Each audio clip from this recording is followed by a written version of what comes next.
Hello everyone, my name is Jacqueline Murray and I am from the Interdisciplinary Speech Research Laboratory at the University of British Columbia.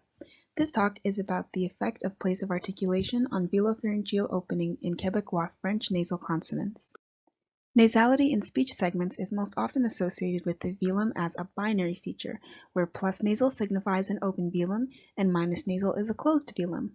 French has phonemically nasalized vowels as well as consonants, making it a good candidate for studying the suggested continuum of velopharyngeal opening, or VPO, targets in nasal sounds. One study in particular has shown a greater extent of opening for the French bilabial nasal consonant as compared to the palatal nasal. Other studies have shown sex differences in velar anatomy, leading us to consider whether sex might be a contributor to VPO. Our present study tries to further explore whether place of articulation, or POA, influences the VPO uniformly across speakers and whether sex is a contributing factor to the extent of VPO. To test this, we extracted videos from the Université Laval X-ray film database. All speakers spoke native Quebecois French and were between the ages of 19 and 30. We then used Montreal Forster-Liner, Pratt, and ImageJ to extract videos and to make measurements of the path of the velum. This is shown by the yellow bar between the pharyngeal wall and the upper surface of the velum. For analysis, we ran linear mixed effects models in R using Elmer Test and ANOVA. In this box plot, the x-axis represents place of articulation and the y-axis represents the ratio of velopharyngeal opening. We see that bilabials in the first column have a higher VPO when compared to palatals and alveolars, but there's no obvious difference between alveolars and palatals.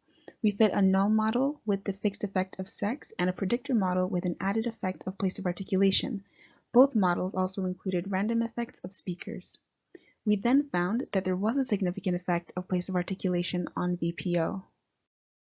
Though here we did not confirm the previous finding of bilabials being significantly greater than palatals specifically, we found a significant difference between bilabials and alveolars not previously examined.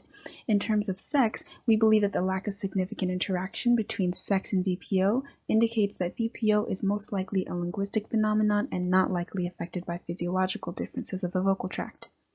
Some limitations of our study include that it was conducted on sentences read in lab rather than completely natural speech, and we also had a small number of tokens for the palatal category as compared to the other two. Contrary to the previously understood binary nature of the velum, our findings have supported the literature of a posited gradation of VPO targets. There is in fact an effect of place of articulation on the VPO in French nasal consonants, but no effect of sex as we hypothesized. Future research could seek to elucidate whether this difference can be explained as deriving from biomechanical or acoustic factors, as well as differences in extents of opening in other nasal segments. Here are references. Thank you for listening.